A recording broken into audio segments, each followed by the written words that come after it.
네, 오늘 말씀의 제목은 은혜는 죄를 끊고 생명을 낳는다라는 제목으로 말씀을 나누겠습니다. 로마서 6장 1절에서 11절 말씀인데요. 네, 3절까지 우리 함께 읽겠습니다. 그런즉 우리가 무슨 말을 하리요? 은혜를 더하게 하려고 죄에 거하겠느냐? 그럴 수 없느니라. 죄에 대하여 죽은 우리가 어찌 그 가운데 더 살리요? 무릇 그리스도 예수와 합하여 세례를 받은 우리는 그의 죽으심과 합하여 세례를 받은 줄을 알지 못하느냐? 아멘. 예, 여기까지 먼저 읽어보겠습니다. 자, 지난 시간까지 우리가 로마서 5장을 보았습니다. 로마서 5장에서는 아담과 그리스도를 대비하면서 죄보다 은혜가 더 크다는 것을 우리가 보았습니다. 그래서 죄가 우리를 넘어뜨리고 우리를 죽일 것 같을지라도 사실은 우리를 살리시고 우리를 하나님의 자녀로 삼으시는 그 하나님의 은혜가 더 크다라고 우리가 나눴습니다. 그리고 로마서 5장 마지막 부분에서 중요한 선언을 하게 되지요. 5장 20절 말씀에 보게 되면 율법이 들어온 것은 범죄를 더하게 하려 함이라. 그러나 죄가 더한 곳에 은혜가 더욱 넘쳤다라고 선언하고 있습니다. 이 말만 듣게 되면 그렇다면 우리가 죄를 더 져도 상관이 없을까? 이런 오해를 나올 수가 있습니다. 그래서 로마서 6장에서는 이런 의문에 대하여 단호하게 말하고 있는 것입니다. 그래서 우리가 1절에서 보았듯이 그런즉 우리가 무슨 말을 하리요? 은혜를 더하게 하려고 죄에 거하겠느냐? 그러면서 뭐라고 얘기합니까? 2절에서 그럴 수 없다라고 말합니다. 은혜는 죄를 지어도 좋다라고 허락하는 것이 아니라 오히려 죄에서 벗어나 새 생명으로 나아간다는 것을 우리에게 가르쳐 주는 것입니다. 그래서 이것이 이 내용이 바로 로마서 6장의 핵심이 되는 거예요. 자, 로마서 6장을 두 부분으로 우리가 볼 수 있는데요. 1절에서 14절은 뭐에 대한 거냐면 그리스도의 연합에 대해서 우리에게 얘기해 주고 있는 것이고 15절에서 23절에서는 종의 개념을 말하고 있는데 그러면 이 종의 개념을 얘기했을 때는 죄의 종이 있어요. 그래서 이 죄의 종 아래에 있으면 어떤 상태에 있는 겁니까? 사망, 죽음 아래에 있는 것을 얘기하는 것이고 반대로 죄의 종이 아닌 또 어떤 종이 있겠습니까? 의의 종이 있다라고 하는 것입니다. 그 의의 종이 되었다고 하는 것은 어떤 상태에 있음을 얘기하는 것입니까? 죽음과 반대가 되는 생명 가운데에 있음을 얘기해 주는 것입니다. 그래서 그 부분을 이 로마서 6장에서 다루게 됩니다. 그래서 구원받은 자는 죄에서 해방되어 그리스도 안에서 새 생명으로 살아간다고 하는 성화의 시작을 설명해 주는 것이 로마서 6장이에요. 자, 우리가 믿음으로 구원을 받았다고 했습니다. 그게 칭의예요. 이신 칭의. 그래서 그러면 그렇게 구원을 받은 자는 믿음으로 구원을 받았다면 그 다음에 어떤 주제로 넘어가 되냐면 그러한 자는 어떻게 살아야 되느냐 이제 이것에 대해서 이제는 다루고 있다라는 것입니다. 그래서 1절부터 다시 보겠습니다. 그런즉 우리가 무슨 말을 하리요? 은혜를 더하게 하려고 죄에 거하겠느냐라고 했는데요. 사도 바울은 앞장에서 이미 구원은 행위로 구원을 받는 것이 아니라 은혜로 구원을 받는 것이라고 얘기를 했습니다. 그리고 그것을 계속해서 은혜를 강조하여서 계속 얘기해 주는 거예요. 그런데 은혜를 강조하다 보면 어떤 생각이 듭니까? 그러면 우리가 은혜로 구원을 받았어. 그러면은 죄에 대해서 어떤 생각이 드냐면 죄의 심각성을 생각을 못 해요. 이거 조금만 죄를 졌어도 이거 뭐 우리 하나님의 은혜로 사실은 다 구원을 받았는데 뭐 이 정도쯤이야. 이렇게 생각할 수 있다라고 하는 것입니다. 그러니까 마치 율법은 더 이상 쓸모없는 것처럼 보인다고 하는 것이죠. 그래서 율법을 잘 지켜서 구원받는 것도 아니잖아요. 그쵸? 지금까지 그 얘기를 한 거잖아요. 행위로 구원받는 것이 아니라고 했으니까 그러면 뭐 율법을 잘 지킬 필요가 있을까? 오히려 죄를 드러내는 것이라면 율법은 차라리 없는 게 나을 수 있다라고 생각할 수 있다라는 것입니다. 그렇다면 굳이 율법을 지킬 필요도 없고 은혜로 구원을 받는 것이라면 첫 번째 어떤 생각을 드냐면 내가 원하는 것을 하며 막 살아도 괜찮다라는 생각이 들 수 있다는 거죠. 그래서 우리가 흔히 이거를 조심해야 돼요. 좋은 게 좋은 거다. 예배 드리면 다 좋은 거 아니야? 하나님 앞에 예물 드리고 헌금하면 좋은 거 아니냐고. 이런 생각을 들 수 있다는 거예요. 그래서 이웃을 위해서도 우리가 예수님을 전하는데 복음을 전하면 그게 좋은 거 아니냐고. 그 사람이 힘들어하듯 그 사람이 그거에 대해서 스트레스를 받는 건 전혀 생각을 안 해요. 그래서 뭐 복음 전한다고 문을 막 두들기고 그냥 뭐 시도 때도 없이 막 그 사람 옆에 다가가려고 하고 이제 그런 거가 왜냐면 복음을 전한다는 이유로 그것을 좋게 본다고 하는 것이죠. 그렇게 생각할 수 있다라고 하는 거예요. 이것도 제가 지금 좋게 얘기해서 그렇지 그냥 막 사는 거죠. 그냥 내가 좋은 거 이미 나는 구원을 받았는데 막 살아도 괜찮다는 생각을 한다라고 하는 것입니다. 정말 그렇다고 하면은 은혜는 오히려 방종을 낳게 되는 거예요. 방종이 무엇입니까? 제멋대로 행동하고 꺼리낌이 없는 상태를 얘기하는 거예요. 그것을 보여주는 게 어디로 우리가 이해할 수 있냐면 물론 많은 성경에 하나님 앞에 반항했던 하나님을 대적했던 부분들이 그것이지만은 특히 사사기에서 우리가 그것을 볼 수 있는 거예요. 사사기의 주제가 무엇입니까? 지금 이제 오늘부터 우리가 사사기를 들어갔어요. 사사기의 주제가 무엇입니까? 왕이 없음이에요. 이스라엘에게 왕이 없음으로 어떻게 하는 거예요? 자기 멋대로, 자기 좋은 대로 행하였다고 하는 거예요. 그들이 물론 거기서는 표면적으로는 우상을 숭배하고 그 주변 민족들하고의 연합과 타협하는 것으로 나오는 것이지만은 사실 그것이 다 무엇을 얘기하는 것입니까? 다 그 안에 그 중심에 왕이 없으므로 자기가 좋은 대로 행하는 거예요. 그래서 그것은 오히려 영을 강조하게 되어 있어요. 그래서 다르게 보면은 영을 강조하게 되다 보면 그 영이 좋다라고 보니까 오히려 육은 어떻게 생각하는 거예요? 악하다고 생각을 하는 거예요. 여기서 육이라는 건 우리의 몸을 보는 거 얘기하는 게 아니에요. 육이 뭐예요? 행위를 얘기하는 거예요. 나타남을 얘기하는 거예요. 보여지는 거. 그것이 악하다라고 보는 것입니다. 그런 것들이 나타날 수 있다라고 하는 것이고, 자, 두 번째로는 뭐냐면 이 첫 번째 말씀드린 거와 반대로 무엇을 생각할 수 있냐면 은혜로 구원을 받았다면 이제는 우리가 어떻게 해야 하는 것에 집중한다고 하는 거예요. 자, 이것은 잘 오해하시면 안 돼요. 그럼 우리가 아무것도 하지 말란 말인가? 그런 얘기가 아니에요. 우리가 어떻게 해야 하는 것에 집중한다는 것, 이 말씀은 무엇을 제가 말씀을 드리려고 하는 거냐면 칭의로 구원을 받았다면 그 은혜를 지키려고 애쓴다라고 하는 거예요. 자, 우리가 은혜를 받았어요. 그럼 뭘 하려고 해요? 그거를 막 그 은혜 받은 거 어떻게든 지키려고 뭐는 해야 되고 뭐는 하지 말아야 되고. 그러니까 스스로 뭐 하는 거냐? 스스로 선악을 판단해가지고 그걸 지키려고 한다고 하는 거예요. 근데 사실 그것은 유대교가 보여줬던 거거든요. 하나님의 말씀, 우리가 하나님의 택하신 백성이기 때문에 하나님이 우리에게 율법을 주셨으니까 율법을 해석을 하는 거예요. 그래서 이렇게 하는 것이 좋은 것이고, 이렇게 하는 것이 하나님 보기에 선한 것이고, 이것에 대해서는 악하게 보시기 때문에 이걸 하지 말아야 된다고 스스로 성화를 어떻게 해 나가야 되는가에 집중한다고 하는 거예요.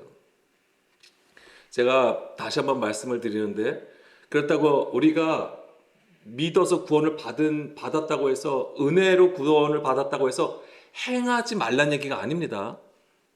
행함 없는 믿음은 어떤 것이라고 했습니까? 야고보서는 죽었다고 되어 있어요. 그거를 우리가 또 잘 마음에 새기셔야 되는 거예요. 그리고 성화를 위한 노력도 결국에는 무엇이 되냐면 또 다른 율법이 될 수 있다라고 하는 것입니다. 그래서 은혜를 받았어요. 하나님의 말씀을 깨달았어요. 근데 그것이 우리 안에서 어떻게 되냐면 고착화가 돼버려요. 고착화가 뭐예요? 굳어진다고 하는 거예요. 그래서 이것만이 옳은 거야. 깨달아진 거가 있어요. 그리고 그것만이 옳은 거라고 그거를 하는 거예요. 그거 외에는 또 그것을 악하다고 보는 거예요. 그렇게도 생각할 수 있다라고 하는 거예요. 은혜로 구원을 받았다고 했을 때. 그런 것들을 조심해야 된다고 하는 것입니다. 그리스도의 복음이 무엇입니까? 우리가 이제 기쁜 소식 또는 예수님의 십자가로 우리의 죄를 사하시고 우리를 죽은 자에서 이제 산 자로 삼으신 것을 얘기하는 것인데, 율법 아래 하나님께서 구약을 보게 되면 애굽에서 하나님이 강조하신 것, 나는 어떤 하나님이라고 말씀해 주세요. 아까 스스로 있는 자라고 얘기해 주시는 건데 그건 이름인데 어떤 하나님이라고 얘기해 주세요. 출애굽한 이스라엘에게 나는 어떤 하나님이다. 애굽에서 너희를 그러니까 종 되었던 애굽에서 이끌어낸 하나님이라고 얘기해 주시잖아요. 그걸 계속해서 반복해서 말씀해 주세요. 그 얘기는 뭐예요? 애굽 안에서 어떤 상태였다고 하는 거예요? 노예 생활을 했다고 하는 것이 아니라 종노릇하고 있었다고 하는 거예요. 묶여 있었다고 하는 것입니다. 좁은 틀에 갇혀 있었다고 하는 거예요. 거기서부터 어떻게 해주셨다는 거예요? 이끌어 주셨다고 하는 얘기 뭐예요? 갇힌 것에서부터 풀어 주셨다. 죄로부터 해방시켜 주셨다라고 하는 거예요. 그 종의 애굽 안에서는 어떤 상태냐면 갇힌 상태예요. 자유로울 수가 없는 거예요. 그게 율법 아래 있음을 보여주는 거예요. 그래서 거기서 이끌어 나가면 갇힌 곳에서 풀어졌어요. 해방이 되었어요. 그건 뭐예요? 자유롭게 된 것을 얘기하는 거예요. 그런데 우리가 은혜로 구원을 받았다고 하면서 이것은 옳고 이것은 나쁘다고 해가지고 고착화가 됐다는 게 그 얘기예요. 다시 좁은 틀에 갇히는 거예요. 은혜인데. 그러니까 은혜로 구원을 받았는데 다시 좁은 틀에 갇힌 거예요. 스스로를. 그게 다시 또 율법 아래로 들어가는 상태가 되는 것입니다. 지금 그런 부분들을 염두에 두고 이 말씀을 읽어야 되는 거예요. 그래서 이 그리스도의 복음이라는 것은 우리 안에 그 굳었던 거, 우리 안에 갇혔던 거, 율법 아래에 있던 거, 우리를 어떻게 하는 거예요? 해방시켜 주시고 자유케 하신다고 하는 거예요. 근데 이 자유를 요한복음 8장 31절에서 뭐 하라고 합니까? 어떤 것을 자유라고 하는 거예요? 진리를 아는 것을 자유롭게 한다고 하시는 거예요. 그러니까 그 전에 뭐예요? 사람의 계명, 고착화된 거, 이거는 꼭 지켜야 되고 이거는 지키지 말아야 된다. 이걸 나눠가지고 그냥 이걸 했냐 안 했냐 이걸로 기준으로 삼았단 말이에요. 그런데 예수님께서 가르쳐 주신 건 뭐냐? 진리라고 하는 거예요. 가르쳐 주시면 여기는 물 흐르듯이 가는 거죠. 막힘이 없는 거예요.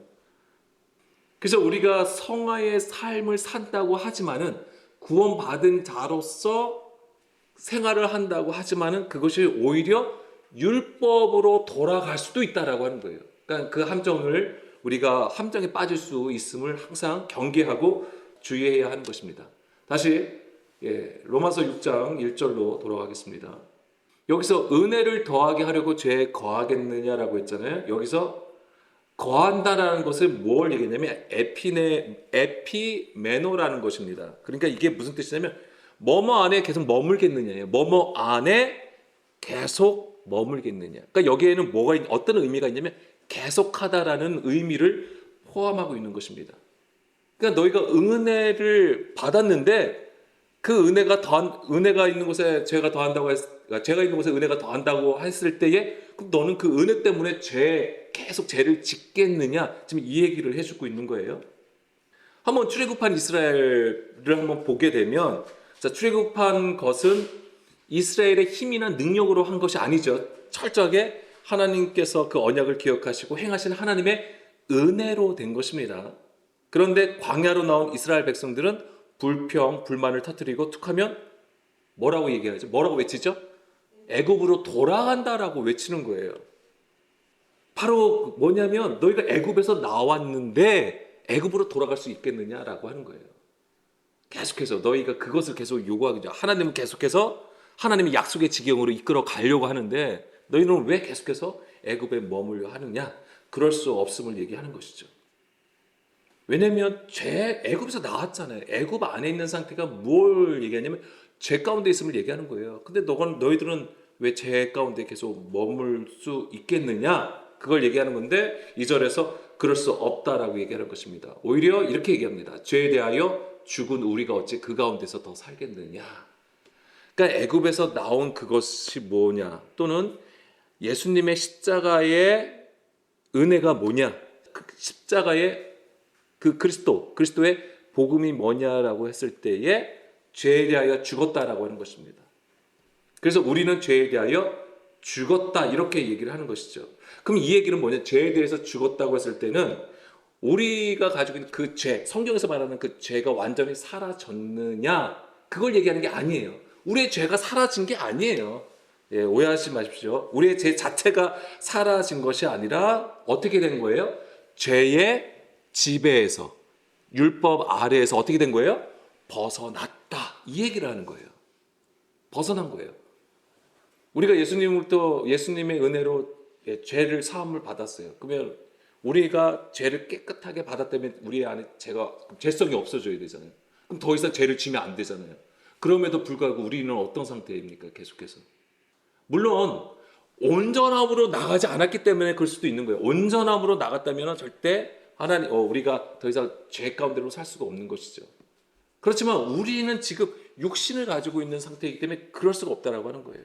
그러면 이 얘기는 뭐냐면 죄의 지배에서 벗어난 상태라고 하는 것입니다. 죄에 대하여 죽었다라고 하는 것은. 그러니까 그렇게 죄의 지배에서 벗어났는데 왜 다시 굳이 그 죄의 지배 아래로 들어가려고 하느냐, 이제는 그것을 1절부터 얘기해 주는 거예요. 그래서 출애굽 당시 어린 양의 피를 뿌려서 죽음의 심판이 넘어가는 것을 경험한 자는 어떻게 되는 거예요? 애굽에서 나오게 되는 것이고 홍해를 지난다라고 하는 것입니다. 그것이 구원의 프로세스예요. 하나님의 구원의 여정이 되는 것입니다. 고린도전서 10장 2절 말씀에서 보게 되면 홍해를 건넌 것을 무엇이라고 얘기합니까? 예, 세례를 받은 것이라고 하는 거예요. 자, 세례를 받았어요. 자, 우리가 홍해 사건을 잘 알고 있습니다. 그런데 사도 바울은 그것을 뭐라고 얘기하냐면 모세 안에서 세례를 받았다라고 얘기하는 거예요. 자, 세례를 받은 것이 무엇을 얘기하는 것입니까? 예, 죽음을 얘기하는 거예요. 그러니까는 거기서 실제적으로 이스라엘 백성들이 죽었어요? 죽지 않았잖아요. 그런데 그것을 세례라고 얘기하고 나아갔단 말이에요. 하나님의 약속의 지경으로 나간 거예요. 그러니까 거기서 죽음이 있어야지만이 뭐가 있습니까? 어디로 나갑니까? 예, 부활로 나간다고 하는 거예요. 생명을 얻는 것으로 나간다라고 하는 것입니다. 그러니까는 죽음이라는 건 무엇일까요? 예, 우리의 육의 죽음이에요. 그러면 이 육이라는 것 죽음은 뭘 얘기했냐면 바로 애굽 안에서의 노예 생활, 육신의 구조, 죄 아래서 종로로 탄 것이 죽었음을 얘기하는 거예요. 우리의 이 육신의 몸을 얘기하는 게 아니고 우리가 율법 안에 있는 육신의 구조, 죄 아래에서, 그러니까 율법 아래에서 종로로 타는 것, 그 상태, 그 구조가 죽었음을 얘기하는 것입니다. 골로새서 2장 20절 말씀에 보게 되면 너희가 세상의 초등학문에서 그리스도와 함께 죽었거든 어찌하여 세상에 사는 것과 같이 규례에 순종하느냐. 세상의 초등학문에서 그리스도와 함께 죽었다라고 얘기를 합니다. 초등학문, 여기서는 초등학문이 스토이케이온이라는 단어가 쓰였습니다. 이것이 베드로후서 3장 12절에서는 물질로 나와요. 물질. 거기서는 뭐라고 했습니까? 하나님의 날이 임하는데, 자, 그날에는 어떻습니까? 하늘에 불이 타서 풀어지고 물질이 뜨거운 불에 녹는다라고 되어 있습니다. 여기서 물질, 이 물질이 아까 골로새서 2장 20절에 그 초등학문이랑 같은 헬라어 단어가 쓰였어요. 그러니까 그게 의미하는 건 뭐예요? 우리 안에 구성하고 있는 구조를 얘기하는 거예요. 우리를 세우고 있는 구조. 근데 그 구조가 사람의 것으로 세워진 것이냐, 하나님의 것으로 진리로 세워진 것이냐를 보는 것인데, 여기서 불에 풀어지고 뜨거운 불에 녹아진다는 것은 뭐예요? 우리 안에 육신의 구조를 진리의 말씀으로 어떻게 하시는 거예요? 태우신다. 무너뜨리심을 말씀해 주신 것입니다. 그것이 바로 죽음이라고 하는 거예요. 그것을 바로 이제 출애굽한 이스라엘 백성들이 애굽에서 나와서, 어린 양의 피를 뿌려 애굽에서 나와서 홍해를 건너므로써 그런 것을 지금 보여준다라고 하는 것입니다. 그리고 여기서 초등학문에서라고 되어 있잖아요. 에서. 이 에서는 아포라는 단어가 쓰여 있어요. 아포. 이것이 어떤 뜻이냐면 떨어져서라는 뜻인데 분리를 얘기하는 거예요. 분리하는 것을 얘기하는 거예요. 그러니까 너희가 초등학문에서 다시 골로새서 2장 20절 초등학문에서 그리스도와 함께 죽었다라고 하는 것은 무슨 얘기냐면 분리되었음을 얘기하는 거예요. 초등학문, 사람 안에 속한 것, 사람의 구조, 율법의 구조에서 떨어져 나왔음을 얘기하는 것입니다. 근데 이게 무슨 죄냐면 초등학문 아래에 있으면 반대로 죄가 되는 거예요. 근데 그 죄는 무엇입니까? 하나님과의 관계가 끊어진 상태가 죄예요. 하나님으로부터 멀어진 상태가 죄예요. 근데 그것이 죽었어요. 그러면 우리가 하나님과의 관계가 멀어졌던 그 구조가 깨졌으니까 어떻게 되는 거예요? 다시 가까워진다는 얘기예요. 그래서 그 죽음이 있어야지만이 하나님께 가까이 나갈 수 있는 거예요. 그게 뭐냐면 생명을 얻었다고 하는 거예요. 하나님께 향하여 나가는 그 삶이 부활의 삶이라고 하는 것입니다. 그래서 우리가 그리스도와 함께 죽었다고 하는 개념이 매우 중요한 것입니다. 우리는 이것을 계속해서 여기서는 말씀드리지 않지만 평상시에 계속 말씀드리는 게 무엇입니까? 말씀을 들음을 통해서 그 일이 우리 안에서 이루어진다고 하는 거예요. 말씀을 들음으로써. 갈라디아서 2장 19절 말씀에서도 좀 보겠습니다. 내가 율법으로 말미암아 율법에 대하여 죽었나니 율법으로 말미암아 율법에 대해서 죽었나니 이는 하나님에 대하여 살려 함이라 라고 했습니다. 요거를 다른 번역서에서 보게 되면 이렇게 되어 있어요. 공동 번역서를 보게 되면 제가 잘 읽어드리겠습니다. 잘 들어보세요. 율법의 손에 죽어서 율법의 지배에서 벗어나. 다시 한번 말씀드릴까? 율법의 손에 죽어서 율법의 지배에서 벗어나 하나님을 위해 살게 되었다. 이렇게 공동 번역서는 기록을 하고 있습니다. 율법의 손에 죽었다고 하는 거예요. 그래서 어떻게 되는 거예요? 오히려 그것이 벗어났다. 그러니까 벗어나게 되니까 어떻게 돼요? 이제 누구에 대해서 살게 되는 거예요? 하나님에 대해서 살게 된다는 거예요. 주의 뜻을 따라서 살게 되었음을 얘기하는 것입니다. 표준 새 번역에서는 이렇게 번역을 하고 있습니다. 율법과의 관계에서는 율법으로 말미암아 죽어버렸다. 그러니까 율법하고 우리가 관계 있었잖아요. 율법 아래 있었고 죄의 종로로 한 게 율법하고 우리와의 관계에 맺어져 있었다고 하는 거예요. 그 상태가 하나님과의 관계가 멀어진 상태예요. 율법에 관계하고 있었다고 하는 게. 근데 그것이 어떻게 된 거예요? 죽어버렸다고 하는 거예요. 율법 때문에. 율법으로 말미암아 그것이 오히려 죽어버렸다고 하는 거예요. 그것은 내가 하나님과의 관계 안에서 살려고 한다. 이렇게 표현이 되어 있는 것입니다. 그러니까 먼저 우리가 하나님을 구하고 하나님께 가까이 가고 하나님으로부터 오는 그 생명을 얻으려면 먼저 무엇이 이루어져야 돼요? 죽음이 있어야 되는 거예요. 죽음이 있어야 되는 거예요. 근데 그게 그냥 세상에서 내가 힘들어서 죽고 다른 사람이 나를 해야 해서 죽는 게 아니에요. 그건 나의 감정만 소비하는 거예요. 그걸로 죽는 게 아니에요. 무엇으로? 율법으로 죽어야 되는 거예요. 율법 안에서. 그런데 그것을 하신 분이 바로 예수님이라고 하는 거예요. 그렇기 때문에 내가 뭔가 깨닫고 내가 뭔가 열심히 해서 죽을 수 있는 게 아니에요. 반드시 그리스도와 함께 죽어야 되는 것입니다. 그걸 경험해야 돼요.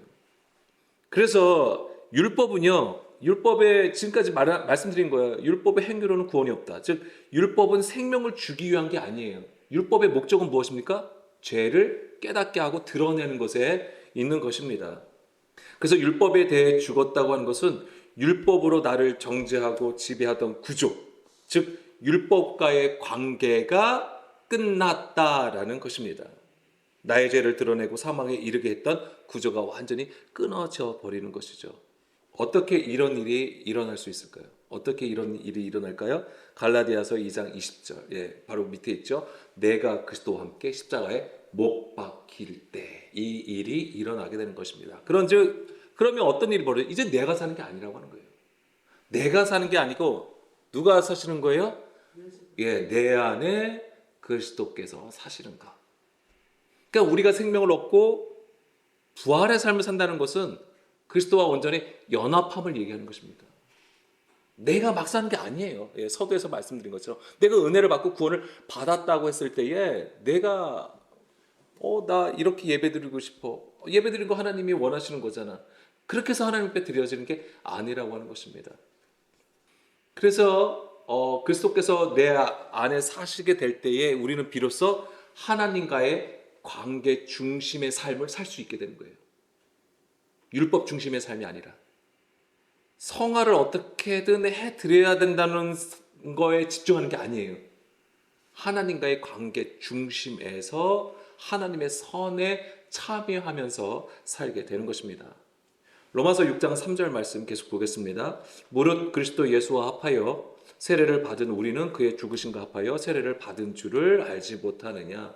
네, 여기서 이제 세례를 받았다고 되어 있는데, 자, 세례를 받았다고 하는 것은 곧 죽음을 얘기하는 것입니다. 당연히 이 죽음은 어떤 죽음이에요? 그리스도와 함께 죽은 것을 얘기하는 것이죠. 누가복음 12장 50절, 51절 말씀에서도 보게 되면 나는 받을 세례가 있으니 그것이 이루어지기까지 나의 답답함이 어떠하겠느냐. 내가 세상에 화평을 주려고 온 줄로 아느냐. 내가 너희에게 이르노니 아니라 도리어 분쟁하게 하려 함이로라 라고 했습니다. 자, 이거 예수님의 말씀이신데요. 나는 받을 세례가 있대요. 그리고 그것이 이루어지기까지 나의 답답함이 얼마나 크겠느냐. 예수님이 받을 세례는 무엇입니까? 예, 그렇습니다. 죽음이에요. 예, 십자가의 죽음을 얘기하신 거예요, 이게. 그러니까 지금 예수님이 자신의 죽음을 뭐라고 지금 표현하고 있어요? 예, 세례라고 얘기하는 거예요. 세례라고 얘기하는 거예요. 그러니까 우리는 단순하게 교회에서 해가는 거나 아니면 우리가 이 복음서의 초기에 보여줬던 그 물세례만 생각을 하는 거잖아요. 그 모습, 물론 그거 되게 귀한 것입니다. 근데 그 세례가 뭘 의미하느냐를 알아야죠. 그게 바로 죽음이라고 하는 거예요. 그래서 그리스도의 죽음이 곧 세례라고 하는 것입니다. 근데 예수님께서 보여주신 그 세례조차도 사실은 죽음과 부활이 있다고 하는 거잖아요. 그 세례 요한으로부터 이제 세례를 받을 때 물에 잠기잖아요. 그 물에 잠김이 무엇을 의미하는 것입니까? 죽음이에요. 근데 어디에서 죽은 거예요? 그게 물 속이잖아요.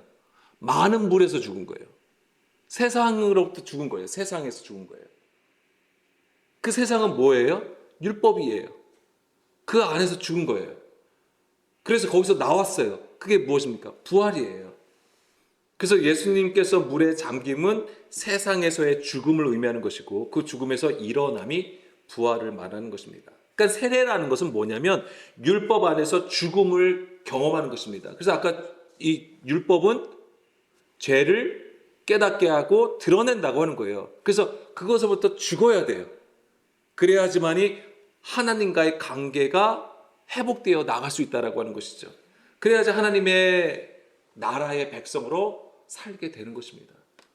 자, 로마서 6장 4절 계속 보겠습니다. 그러므로 우리가 그의 죽으심과 합하여 세례를 받음으로 그와 함께 장사되었나니 이는 아버지의 영광으로 말미암아 그리스도를 죽은 자 가운데서 살리신과 같이 우리로 또한 새 생명 가운데에서 행하게 하려 함이라. 아멘. 자, 계속해서 이게 잠깐 말만 조금 바뀔 뿐이지 그 내용은 같은 것입니다. 자, 근데 여기서 보면 장사되었다고 되어 있잖아요. 예, 그와 함께 장사되었나니 여기서 장사되었다라고 할 때 쉰답토라고 되어 있는데 함께 장사되다, 함께 묻히다라는 뜻이에요. 그리고 죄에 대하여 죽음으로 그리스도를 닮아가다라는 뜻을 가지고 있습니다. 그러니까 이게 뭘 얘기하냐면 그리스도가 십자가에서 죽으셨을 때에 우리도 어떻게 되는 거예요? 예, 같이 죽는 거예요. 그걸 믿으셔야 돼요. 그걸 깨달아야 돼요. 그걸 깨달아야지 내가 죽음을 경험하는 거예요. 지금 어디 가서 뭐 물에 들어가가지고 내가 뽀글뽀글 잠수하시라는 얘기가 아니에요. 그러면 그 세례를 통하여서 우리에게 죽음과 부활을 보여주셨다면 그럼 그것이 어떻게 우리에서 이루어져야 되냐라고 했을 때에 바로 이것이 있어야 돼요. 그리스도와 함께 장사돼야 된다고 하는 거예요. 그리고 무덤 안에 계실 때 우리도 어떻게 되는 거예요? 같이 무덤 안에 있는 거예요. 제3자 또는 관람객으로 서 있는 게 아니에요. 우리가 이 하나님의 이 엄청난 말씀들, 이 엄청난 예수 그리스도의 사건들을 보면서 마치 제3자가 돼서 어떤 일을 벌어졌나, 이것을 우리가 어떻게 해석해야 될까, 이렇게 하라는 얘기가 아니에요. 관람자가 돼서는 안 돼요. 함께 그리스도와 함께 이것을 경험해야 된다고 하는 것입니다. 아멘. 그래서 십자가에 죽는 것도 함께, 무덤 안에 있는 것도 함께, 그러면 당연히 부활에 살아나는 것도 함께 살아나는 거예요. 이게 있어야 되는 거예요. 굉장히 어려운 겁니다. 예, 쉬운 게 아니에요. 우리가 하나님의 은혜를 값없이 받는다고 얘기하지만 결코 쉬운 게 아니에요. 예. 죽음이라는 것을 우리가 경험하는 게 결코 쉬운 게 아니죠. 설명은 할 수 있어요. 말해줄 수는 있어요.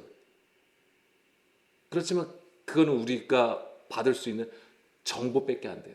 정보밖에. 그 정보로는 우리가 진정으로 구원을 받을 수 없다라고 하는 것입니다. 그리고 여기서 행하려 한다. 맨 끝에 4절 말씀에 또한 새 생명 가운데서 행하게 하려 함이라 라고 되어 있습니다. 여기서 행하게 한다고 하는 것은 걷다, 따르다라는 의미를 가지고 있습니다.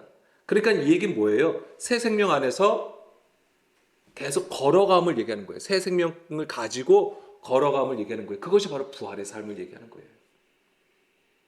이것이 바로 우리가 예수님께서 죽으신 이유, 그리고 당연히 우리가 그리스도와 함께 죽게 하신 목적이기도 합니다. 하나님의 뜻이에요. 이거 하나님의 지혜고 하나님의 방법이라고 하는 것입니다. 그렇게 되면 우리가 그리스도와 함께 죽고 그리스도와 함께 살게 될 때에 우리의 신분은 어떻게 되는 것입니까? 바뀌는 거잖아요. 우리의 신분이 그전에 어떤 상태였습니까? 노예. 네? 노예 상태 신분. 예, 노예. 노예에서 이제 하나님의 아들로서, 종에서 하나님의 아들로서 세워지는 거예요. 땅의 존재에서 하늘의 존재가 되어지는 거예요. 엄청난 차이잖아요. 고린도후서 5장 17절. 그런즉 누구든지 그리스도 안에 있으면 새로운 피조물이라 이전 것은 지나갔으니 보라 새 것이 되었도다. 아멘. 새로운 피조물은 죄사함을 받은 것뿐만 아니라 그리스도 안에서 그 삶을 영위하는 것을 다 포함하는 거예요. 그 얘기예요. 새로운 피조물이라고 하는 것은. 단지 우리가 예수님을 믿었으니까 이제 우리는 구원받은 백성이야. 그걸로 그렇게 쉽게 끝나는 얘기가 아니에요.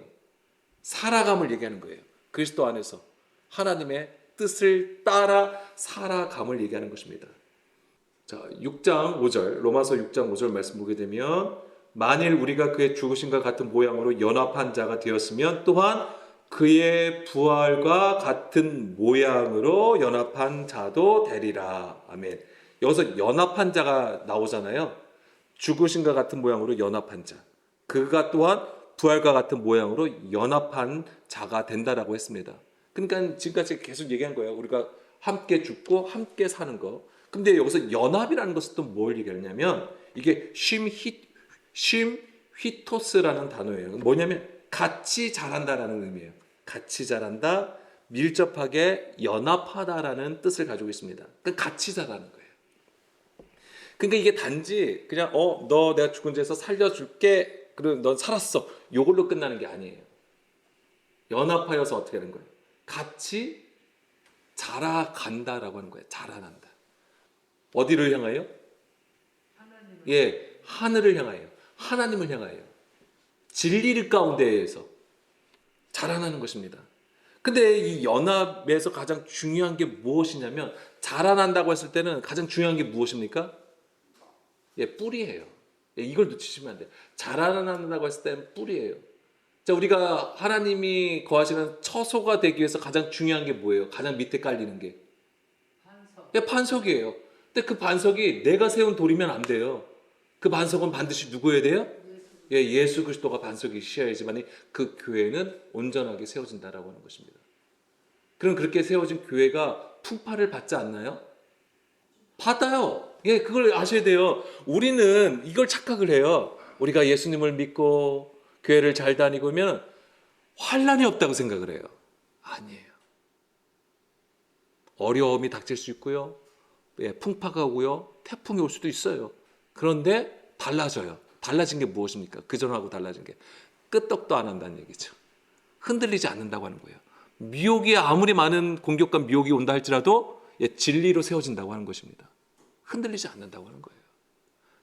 같은 뿌리에서 자란다고 하는 것입니다. 그래야지만이 같이 함께 싹을 틔우고 함께 자라게 되고 하나님 그 아름다운 열매를 맺을 수 있다라고 하는 것입니다. 그게 연합이에요. 그래서 이 연합에 되었을 때 이 고대 헬라에서는 이 단어를 나무에 접붙임, 같은 나무에서 자란 식물을 묘사할 때 이 쉼히토스라는 단어를 썼다고 합니다. 고대 헬라에서의 그림이에요, 그게. 그래서 이제 이것을 지금 사도 바울이 착용해서 가지고 오는 것이죠. 그래서 지금 이렇게 연합하였다라고 했을 때는 함께 죽고 함께 자라고 함께 하나님의 거하시는 처소로 세워지는 것을 얘기하고 있는 것입니다. 로마서 11장 17절 말씀에 보게 되면 바로 이제 이 얘기가 나오는 거예요. 접붙임이 그래서 이런 데서 이제 나오는 것이죠. 또한 가지 얼마가 꺾이었는데 돌 감람나무인 내가 그들 중에 접붙임이 되어 참 감람나무 뿌리에 진액을 함께 받은 자가 되었은지, 바로 이걸 얘기하는 거예요. 죄인이었던 우리가, 돌 감람나무였던 우리가 어떻게 되는 거예요? 참 감람나무, 그러니까 접붙임을 당함으로써 어떻게 되는 거예요? 그 뿌리로부터 올라오는 진액을 함께 받는다라고 하는 것입니다. 이런 것이 바로 이제 갈라디아서 2장 20절에서 얘기했던 그거예요. 함께 죽고 함께 사는 연합. 근데 그것이 바로 이런 말씀에 가장 부합된 말씀으로 우리가 이해할 수 있는 것이죠. 그리고 고린도후서 4장 10절에서도 이런 표현들이 너무 또 귀한 것인데, 우리가 항상 예수의 죽음을 몸에 짊어짐은, 생각해 보세요. 우리가 예수님으로 구원을 받았다고 하는데 뭘 계속 항상 예수의 죽음을 몸에 짊어져야 되는 거예요. 왜요? 예수의 생명이 또한 우리 몸에 나타나게 하려 함이라. 이것 때문에요. 그러니까 우리가 딱 한번 우리가 그래 구원 받았어 이걸로 끝나지 않는다고 하는 것입니다. 계속 우리의 안에 그 생명이 나타나기 위해서 뭘 해야 되는 거예요? 예수의 죽음을 계속 짊어져 가야 된다라고 하는 것입니다. 이거에 대해서도 이제 공동 번역에서는 이렇게 번역을 했습니다. 제가 읽어드리겠습니다. 이렇게 우리는 언제나 예수의 죽음을 몸으로 경험하고 있지만, 보세요. 여기서 이렇게 얘기한 거예요. 언제나 예수의 죽음을 몸으로 경험하고 있지만 결국 드러나는 것은 예수의 생명이 우리 몸 안에 살고 있다는 사실입니다. 라고 하는 거예요. 그러니까 우리 안에 그 생명이, 우리 안에 그 하나님의 영광이 나타나려면 반드시 뭐가 있어야 된다? 죽음이 있어야 된다고 하는 거예요. 이 죽음을 통해서 그 생명과 영광이 드러난다라고 하는 것입니다. 그런데 그렇다면 이것을 위해서 우리가 그러면은 다시 옛사람으로 돌아갈 수 있겠느냐 이거죠. 그럴 수 없다라고 하는 거예요. 로마서 6장 6절 7절 말씀. 우리가 알거니와 우리의 옛사람이 예수와 함께 십자가에 못 박힌 것은 우리의 몸이 죽어 다시는 우리가 죄에게 종로로 타지 아니하려 함이니 이는 죽은 자가 죄에서 벗어나 의롭다 하심을 얻었습니다. 아멘. 우리가 예수 그리스도로 말미암아 예수 그리스도를 통해서 새 생명을 얻었다면 옛사람으로 다시 돌아갈 수 없다라고 하는 것입니다. 생각해 보세요. 우리의 시작은 땅의 존재라고 하는 거예요. 우리는 죄를 지을 수밖에 없는 존재였다라는 것입니다. 아담 안에 있던 우리가 그리스도 안에 두셔서 우리를 새 사람이 되게 하신 거예요. 그런데 어떻게 다시 돌아갈 수 있느냐라고 하는 것입니다. 여기서도 우리가 또 오해하지 말아야 될 것은, 우리가 새 생명을 얻었다고 해서 나쁜 사람이 착한 사람이 되었다는 얘기는 아니에요. 그거 오해하시면 안 돼요. 너가 그렇게 하나님을 만났고 하나님의 살아계심을 아는데 왜 너는 왜 그 모양으로 살아? 왜 너는 계속 죄를 짓고 있고, 왜 너는 자꾸만 말을 하는데 왜 이렇게 사람을 상처 주고 왜 이렇게 폭력적이야? 이렇게 얘기할 수가 있는데 그런 얘기가 아니에요. 우리가 가지고 있는 나쁘다고 하는 그 성향이 착한 성향으로 바뀌는 게 아니에요. 물론 조심해야죠. 하나님으로 생명을 받은 자라면 모든 부분에 있어서 조심할 필요는 있는 것입니다. 그러면 무슨 얘기예요? 뭐가 바뀐 거예요? 우리가 신분이 바뀌었다는 걸 얘기하는 거예요. 우리의 존재가 바뀌었음을 얘기하는 거예요. 땅의 존재에서 하늘의 존재로 바뀌었다고 하는 얘기예요. 그 얘기예요. 지금 계속 말씀드리는 게. 그래서 우리의 존재와 관계가 바뀌었다. 율법과 관계했던 우리가 하나님과의 관계로 회복되어진 것을 얘기해 주는 거예요. 이것이 우리의 성격이 바뀌거나 우리의 성향이 바뀌거나 우리의 기질이 바뀐다는 얘기는 아니에요. 예. 성경은 단지 그것을 우리에게 얘기해 주려고 이 엄청난 얘기를 해주는 것이 아닙니다. 그래서 그리스도께서 죽으심으로 우리를 죄로부터 벗어나게 했다. 죄의 굴레에서 벗어나게 하신 것이고 더 이상 율법 아래에서 종로로 타던 상태에서 해방시켜 주심으로써 하나님과의 관계가 바로 세워주신 것을 얘기하는 것이고요. 로마서 6장 8절 9절 만일 우리가 그리스도와 함께 죽었으면 또한 그와 함께 살 줄을 믿노니 이는 그리스도께서 죽은 자 가운데서 살아나셨음에 다시 죽지 아니하시고 사망이 다시 그를 주장하지 못할 줄 알미로라. 아멘. 그러니까 지금 다 그 얘기예요. 우리의 존재가 어떻게 바뀌어진 거에 대해서 얘기해 주시는 것이죠. 여기서 다시라고 되어 있잖아요. 9절에 죽은 자 가운데 다시 살아나셨음에 다시 죽지 아니한다. 다시 죽지 아니한다는 얘기는 더 이상 아니라는 뜻인데 뭐냐면 이런 확실한 분리의 상태를 얘기해 주는 거예요. 그러니까 살다 보니까 어쩌다 보니까 또 죄를 지을 수 있지 않을까 이런 생각을 할 수도 있는 거잖아요. 그러나 그리스도 안에 있는 자, 그 생명을 가진 자는 결코 더 이상 죽음이 없음을 얘기해 주는 거예요. 그렇기 때문에 우리가 예수 그리스도로 말미암아 구원을 받았다라고 얘기할 수 있는 것입니다. 자, 10절 그가 죽으심은 죄에 대하여 단번에 죽으심이요 그가 살아계심은 하나님께 대하여 살아계심이니 라고 했습니다. 자, 예수 그리스도는 죄가 없으신 분이시지만 성경은 그리스도의 죽음을 죄에 대하여 죽으신 것으로 말하고 있는 것이죠. 자, 예수님은 죄가 없으세요. 그런데 예수님이 죄에 대하여 단번에 죽으셨다고 하는 것은 무슨 얘기일까요? 우리의 죄를 대신 짊어지셨다라는 얘기예요. 그분이 죄인이 되었다가 아니에요. 죄인이 아니세요. 죄가 없으세요. 근데 죄에 대하여 죽으셨다고 하는 것은 우리를 대신하여 그 짐을 짊어지심을 얘기하는 것입니다. 그러니까 예수님은 우리를 그 십자가의 죽음으로 초대하시는 거예요. 초대장이에요. 십자가의 복음은 초대장이에요. 어디로? 죽음으로. 왜요? 그 죽음을 통해서만이 생명을 얻을 수 있기 때문에. 오해하지 마세요. 예수님이 내가 너희들을 위하여 너희들의 죄를 대신해서 내가 십자가에 죽었어. 그 너희들은 그냥 생명으로 나가면 돼. 이게 아니에요. 오해하시면 안 돼요. 우리를 죽음으로 초대하시는 거예요. 함께 죽는 거예요. 함께 죽는 거. 그래야지 그 부활의 영광에 함께 참여할 수 있다라고 하는 것입니다. 그렇기 때문에 예수님의 죽음에 대해서 관람자가 돼서는 안 돼요. 관람객이 되어서는 안 되는 것입니다. 그리스도와 그 죽음에 함께 참여함으로 현재 그리스도 안에 거하여 함께 살라는 것입니다. 여기서 죽는 얘기가 나오잖아요. 죽는 것은 과거형으로 쓰였어요. 그리고 대신 산다고 나와 있잖아요. 사는 것은 다 현재형이에요. 예수님께서 십자가에 지심은 과거의 일이지만 우리가 함께 거기서 반드시 죽어야 되는 거예요. 죽었어요. 그렇기 때문에 지금은 그리스도와 함께 반드시 살아야 된다고 하는 것입니다. 고린도후서 5장 21절 하나님이 죄를 알지도 못하신 이를 우리를 대신하여 죄로 삼으신 것은 여기서 얘기잖아요. 하나님이 죄를 알지도 못하신 예수님은 죄가 없으신 분이시잖아요. 우리를 대신하여 죄로 삼으신 것은 우리로 하여금 그 안에서 하나님의 의가 되게 하려 함이라. 아멘.